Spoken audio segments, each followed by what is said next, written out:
Tá na rótó Gaillimh a chlíomh ach deise Ciarraí a darnach le cena strathe as a chéile bhuachant. Ach bhí Gaillimh an mhail ísliú céime, an na rótó iad héna hart sláán le bua. Seo tuairis go bhí hála de sláán. Isteis ag Ciarraí.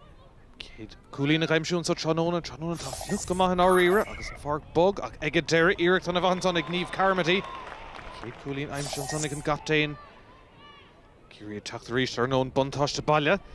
Bhún siad beisiid sa cléthe ceannis dar nó ardhacha cáilethe hena fin an ceansa mithe chastan son tá brú ar an galamh ceansa na mithe isteach agus crígna sa líontán Daniel Leary an son. Nílas go mar raibh coolar ainting a hifhi sí fada go leor amach ach thar an coolbar agus isteach sa líontán tús úntaach ag Ciarraí. Leis Nicola Ward an galamh. Brú isteach an son seanscéir trasa coolbeir go lascailtí ar coola sábháil úntaach déint an son. Ag Mary Ellen Bolger bhí seansa an galamh níl an contúirt glanta ag a deire Haran Trasnán an son.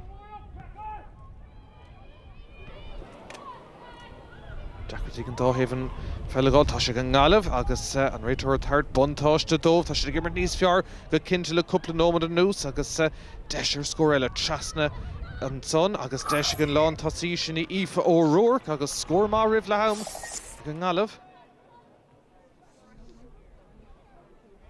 For na Cormaríis Dakar I the scarún Tony Chélan sa tróna deise Ciarraí an Council Stewart a Haran Trasnán an son an iirecht agus ríist an buntáist á thart ag an réiteoir Nicola Ward a teacht pass well duine tastáil an pass tucha ag deire a seantar cúlín an Council ag Seán a Hines an iirecht an son ag an galamh. Nis oscailtí an galamh teacht a ríist Hines beidir bhfuil seans an tóir cúla ag a deire Trasna an bháda agus an lán tosaí iste gan Aoife O'Rourke ach blockál má déint an son. Bhí seansúnta an son ag an galamh cíime de ríist an son an pass fuair teacht Trasna an son ach ag a deire an coolbáre Mary Ellen Bolger déanamh dóthan a ríist.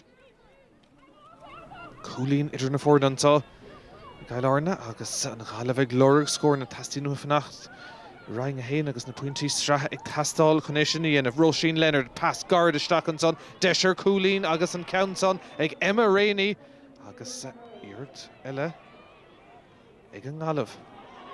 For na Cormaríist teacht amach an son tá níomh Carmody an captain imar thór inspiráideach de Ciarraí Rauner yes agus ar clé an Council guard ag a deir seachtaí níomh ní crothóir an pass tucha cistúil agus an Council críicna sa líontán ag Hannah O'Donoghue clúiseach dúntaach an son ag Ciarraí a dul ó dhuine go duine agus ag a deire san ád ceart bhí Hannah O'Donoghue cool cinúnach agus an ád in san cléthe ceannis cinntethe ag Ciarraí dútailte an tá tróna.